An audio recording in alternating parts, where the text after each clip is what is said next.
Hi, I'm Jasper, and this is Sigil Online. Sigil is a two-player abstract strategy dueling game designed by Andy Vollmer and published by Pine Island Games, and it is coming to Kickstarter spring 2023.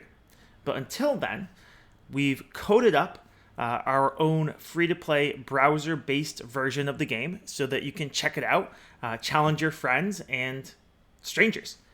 This is Sigil Online. Just go to sigilbattle.com. You can play on your phone, on any web browser, nothing to download and free to play. Ultimately, we'll have a tutorial up, single player where you can play against a pretty basic AI, private matches which are live now, and then we will soon have automated matchmaking with a ranked ladder and ELO rankings. So to play the game, you would click on private match. You could create a game. All you have to do is create a game name and then tell your friend the game name, and then they can go ahead and join the exact same game. So how do you play Sigil? Well, this is what Sigil looks like.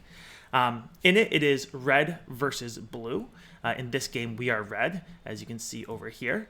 And the goal of the game is to gain a 3-stone advantage. On your turn, the first action that you will take is to place a stone adjacent to a stone that you already have on the board.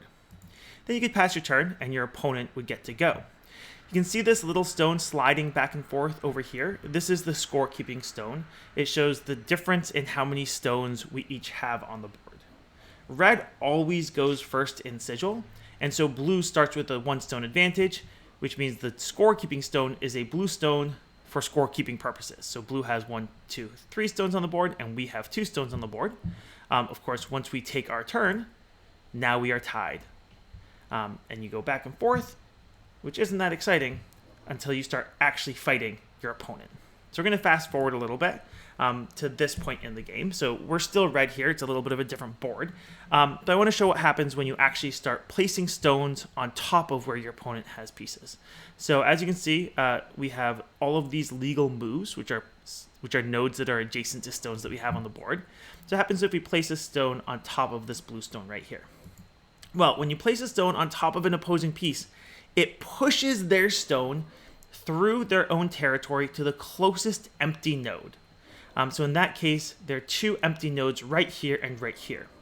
Sigil is completely deterministic, which means whoever's turn it is decides everything that happens. So since it's our turn, we get to choose where we are pushing this blue stone to. So we can just push this blue stone over there and then end our turn if we would like.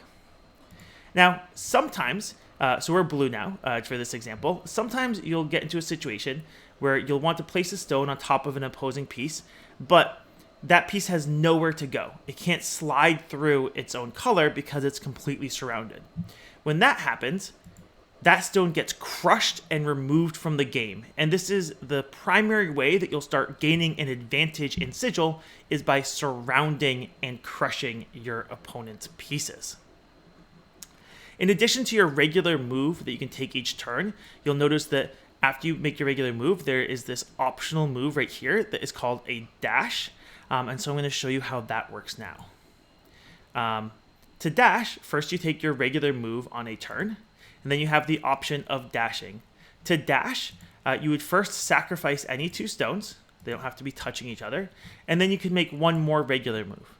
Now, dashing costs you a stone, so you are going down every time you dash. So you're going to use it sparingly. It's an important tool in your toolkit, but you're only going to use it when you can get a real advantage from dashing your stones away to take an extra move. Maybe because you're surrounded your opponent so you can crush their stones, or to finish filling up one of these spells so that you can cast them. Which brings us to spells, which is what makes Sigil really exciting.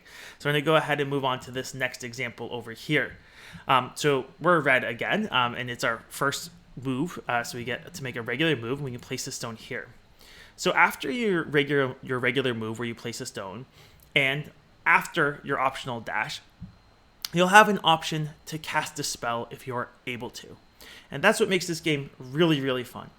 Is every game is populated by 9 random spell sigils, and the base game is going to come with 15 different spell sigils, so every game will be different, and these are randomly dealt out at the beginning of the game. To cast a spell, you first have to have it fully occupied by your stones. And then on Sigil Online, any spells that you are able to cast will be highlighted with this sort of glow around them. So as the red player, we can cast either this spell right here, which is Grow, or this spell down here, which is Bewitch. And you can hover over any of these spells to see what they do. So Grow says make 2 soft moves. Bewitch says choose 2 enemy stones that are touching each other and convert them to your color. To cast a spell, you would then just click on the center of it, and you would sacrifice all of your stones on it. Now, importantly, when you are casting either a 3 or a 5 node spell, so the larger spells, you get a discount on how many stones you sacrifice based on how much mana you control. So on the board, there are 3 nodes that are in the corner that are the mana nodes. And each mana that you control, you get to leave 1 stone on that spell that you're casting. So in this case, we are red and we control 1 mana, so we get to leave 1 stone on this spell. If we had controlled 2 mana, we would get to leave 2 stones on the spell. Now, it's also important to note that these 1 node spells, you do not get a discount based on how much mana you control when you are casting them. So we went ahead and we sacrificed our stones on Bewitch, and now we get to resolve its effect. And Bewitch says choose 2 enemy stones touching each other and convert them to your color.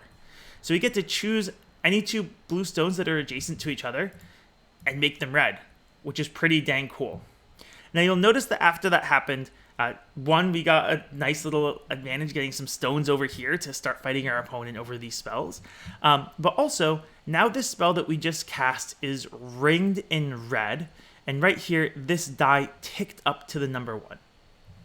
This is called the lock die, and this spell, Bewitch, is locked for us. After you cast either a 3 or a 5 node spell, that spell becomes locked. What that means is you cannot cast that spell again until you cast a different 3 or 5 node spell, in which case that other spell would become locked, and then this first spell would become unlocked, and you could go ahead and cast it again. This die right here also ticks up with each spell that you cast. So Sigil usually ends when either player reaches a 3-stone advantage. About 90% of games end that way. But sometimes you just sort of are pushing each other back and forth and not getting a real advantage. So whenever either player casts their 6th spell, the game ends at the end of that turn, and whoever has any advantage wins at that point. There's one more type of spell that's pretty cool that I want to point out. So you have the normal spells that we just talked about, but then you also have some spells that are called static spells.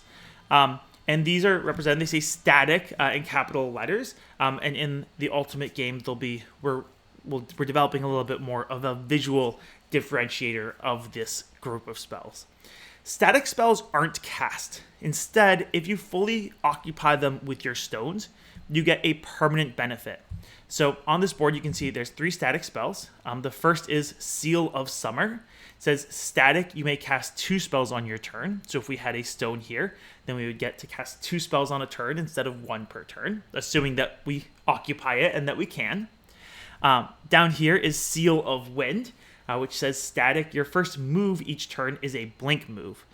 So a blink move is a special type of move that allows you to place a stone non-adjacent to stones that you have on the board. So normally you have to place stones adjacent to where you have stones on the board. If a spell tells you that you can make a blink move, that move can break that adjacency rule.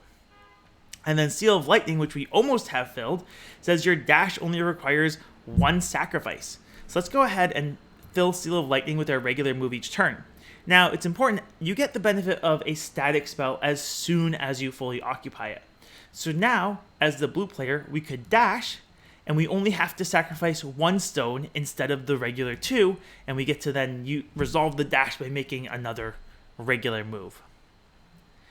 I'm going to quickly go ahead and describe a couple of the terminology that you'll see in the game. There's really 3 terms that might not be super intuitive. So the first is blink move, as we saw on Seal of Wind. A blink move is a move that can break the adjacency rule. So you can place a stone non-adjacent to a stone that you already have on the board. Up here, Grow, if you were to cast Grow, you would be allowed to make 2 soft moves. A soft move is a move that must be made into an unoccupied node. So you could If I could resolve this now, which I can't because I don't have stones on it, I could resolve it by placing stones into unoccupied nodes. Now, when you get to make a soft move, you still have to follow the regular rules on adjacency. The third type of special move, or restriction on type of move, is called a hard move. So Carnage allows you to make 4 hard moves. To make hard moves are moves that can only be made onto enemy-occupied nodes. Now, you also do have to follow the regular rules on adjacency, so you would only cast Carnage if you have stones adjacent to your opponent's pieces, because otherwise the spell wouldn't do anything at all. So that's Sigil. I really hope that you enjoy it. You can follow along by playing it here online, and I will drop a link to our homepage as well as the Discord in the comments of this video.